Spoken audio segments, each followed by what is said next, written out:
2022년 7월 19일 올레나 젤렌스카 우크라이나 대통령 영부인이 급하게 미국을 방문해 우크라이나의 현재 상황을 전달하고 지원 요청을 하였습니다. 그녀는 미국 바이든 대통령 영부인인 질 바이든 여사와 만나 우크라이나 지원 방안 등에 대해 논의했다고 하는데요. 19일 기준으로 러시아의 우크라이나 침공이 146일째 이어지고 있는 가운데 볼로디미르 젤렌스키 대통령 부부가 세계의 도움을 요청하기 위해 본격적으로 외교 활동을 시작하고 있습니다. 그녀는 백악관에서 회담을 가져 전쟁의 잔혹적인 현실과 우크라이나 국민들의 비극에 대해 이야기하였다고 하는데요. 특히 오랜 전쟁으로 지친 우크라이나 국민들의 정신건강에 대해 논의를 하였다고 전해집니다. 러시아의 침공으로 인한 우크라이나의 절실하고 급박한 상황이 전 세계로 알려지고 있는 가운데 해외 여러 각국의 군 전문가들의 충격적인 발언이 이슈가 되고 있습니다. 해외 군 전문가들의 말에 따르면 이번 전쟁에 마침표를 찍을 수 있는 유일한 방법은 바로 한국의 존재라고 하는데요. 그 이유를 살펴보자면 한국의 지리적 위치와 한국이 전 세계에 미치는 영향력이 가장 중요한 역할을 하고 있다고 말합니다. 먼저 한국의 지리적 위치를 살펴보자면 한국은 동아시아에 위치하고 있고 한국의 주변 국가들로는 중국, 일본, 북한, 러시아와 같이 세계 정서에 많은 영향을 끼치는 국가들 사이에 위치하고 있는데요. 이것이 한국이 중요한 첫 번째 이유입니다. 전쟁이 길어지고 규모가 커지게 된다면 러시아는 분명히 중국, 북한과 같은 공산주의 국가들의 직간접적 도움을 요청할 것입니다. 그 상황에서 중국과 북한을 견제할 수 있는 나라가 바로 한국입니다. 먼저 한국은 북한과 국경이 맞닿아 있고 중국과도 굉장히 가까운 거리에 위치하고 있는데요.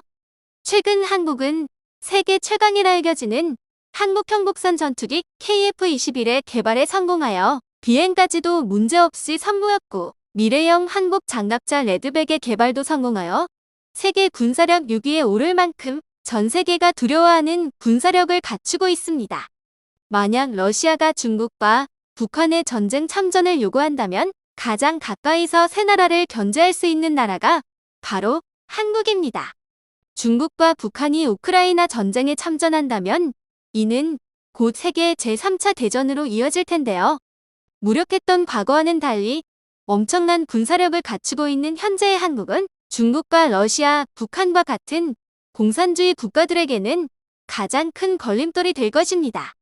그리고 나머지 하나, 한국이 전 세계에 미치는 영향을 보자면 현재 한국은 전 세계 모든 국가의 경제, 군사, 문화 방면으로 영향력을 주고 있다고 해도 과언이 아닌데요. 특히 한국이 러시아 경제에 미치는 영향이 어마하게 큰데요. 현재 러시아의 주요 무역 국가들을 나타내는 그래프를 보면 중국을 제외하고 가장 많은 무역을 하고 있는 나라가 대한민국입니다.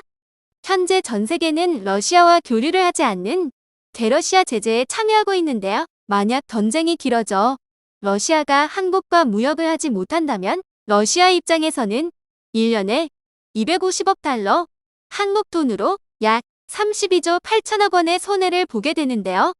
이는 곧 러시아 국민들의 소득 감소로 이어지게 되고 러시아 국민들의 생활 수준은 급격하게 낮아져 러시아 국민들은 빈곤한 삶을 살게 될 것입니다. 러시아 푸틴 대통령의 고집스러운 전쟁으로 인해 러시아 국민들의 생활이 힘들어지는 상황까지 오게 되면 푸틴 대통령은 지지율 하락은 물론 러시아 각지에서 일어나는 쿠데타를 겪어야 할지도 모르는 상황입니다. 이런 러시아의 위태로운 상황에 러시아는 한국과의 관계를 반드시 회복시켜야 할 것이고 그러기 위해서는 우크라이나 침공을 하루빨리 멈춰야 할 것이라고 세계 군 전문가들은 입을 모아 말합니다. 이렇게 한국은 러시아와 우크라이나의 비극적인 전쟁을 끝낼 중요한 열쇠로 평가받고 있는데요. 전 세계가 한국의 눈치를 보고 중요하게 생각한다는 사실이 자랑스러운 한편 하루라도 빨리 러시아의 우크라이나 침공이 끝이 났으면 하는 바람입니다. 그럼 이만 영상 마치겠습니다. 이상 시청해주셔서 감사합니다.